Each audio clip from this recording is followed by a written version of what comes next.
President Trump signed an executive order on Tuesday aimed at rolling back significant Obama-era policies on climate change. A directive called the Energy Independence Executive Order will begin a review of the Obama Clean Power Plan, which limited greenhouse gas emissions from power plants. Officials have noted that the Trump executive order instructs federal agencies not to consider climate change in decision-making, encourages oil and natural gas development on federal lands, and significantly loosens restrictions on fracking. And to make matters worse, the far-reaching initiative seriously threatens the U.S.'s commitment to the landmark Paris Agreement signed in 2016 and opens the floodgates for unclear, unsafe, and downright dirty energy sources such as coal, fracking, and oil drilling. America, we told you this would happen. Donald Trump told you this would happen. These folks are completely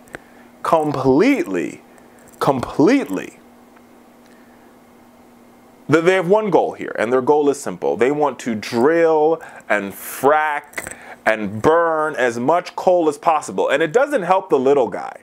Let me be very clear about this. I think they're trying to make this argument, this is going to put American jobs first, right? So in an interview with The Guardian this week, Robert Murray, who people know him as Bob Murray, he's the coal baron. He is like the king of coal. He really should be like, I don't know, he's the king of coal. I was going to say should be like tarred and feathered or whatever, but he's the king of coal. And he said in an interview to The Guardian that the coal jobs that have been lost, they're never coming back. He's like, these jobs are never coming back. This is it. It's over. Finito. Finish. Zero. Zilch. No comeback. Don't pass go. Don't collect $200. These coal jobs aren't coming back, America. It's not happening. So since it's not happening and these coal jobs aren't coming back, I'm trying to figure out why this president is so insistent on saying he's going to bring these coal jobs back when the coal baron, the owner of the largest coal company in America, says, hey, listen, Mr. President, I checked with my people. The jobs are coming back. And what makes it interesting even more, the interview even more interesting, is that Mr. Murray goes on to say, and it's really not regulations as to why these jobs aren't coming back. They're not coming back because of competition and technology, right? So this proves the point that I'm trying to make here, is that Donald Trump says he cares about jobs. He says he cares about the American worker, but he has not put his money where his mouth is yet. Right? Same goes for the Keystone Pipeline, which folks have said will not create these tens of thousands of permanent jobs that Donald Trump says. It'll probably create 100, maybe 200 jobs building the pipeline. And after that, there's going to be no jobs. It's going to be a whole bunch of computers. What we should be doing right now as a country is investing in making sure that our coal miners have the technology and the resources necessary to become coders.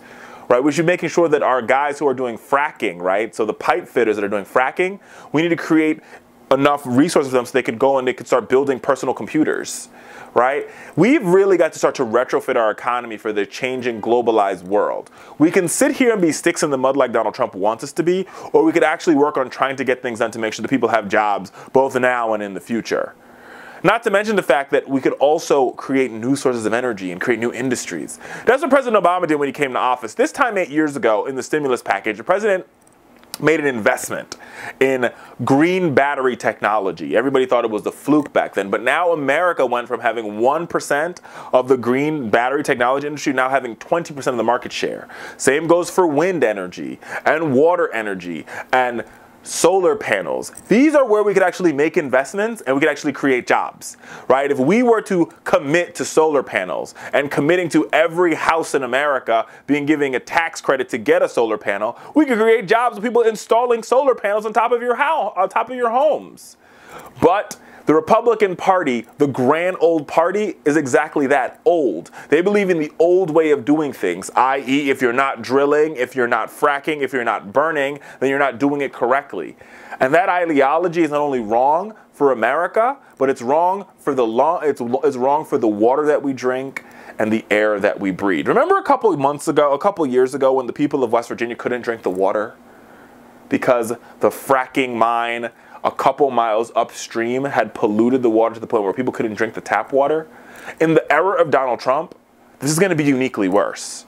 America, these are one of the things I like to call the hashtag follow the story here. So a couple months from now, when you hear about the kids who get asthma because of the new coal-fired power plant in their backyard, remember that I told you this. Or when you hear about the story of the small town in Ohio off the Ohio River that can't drink the tap water because the water has been contaminated with disgusting stuff from a fracking mine, remember that we had this conversation.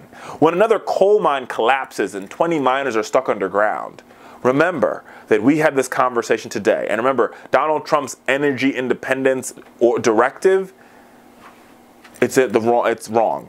It's just wrong.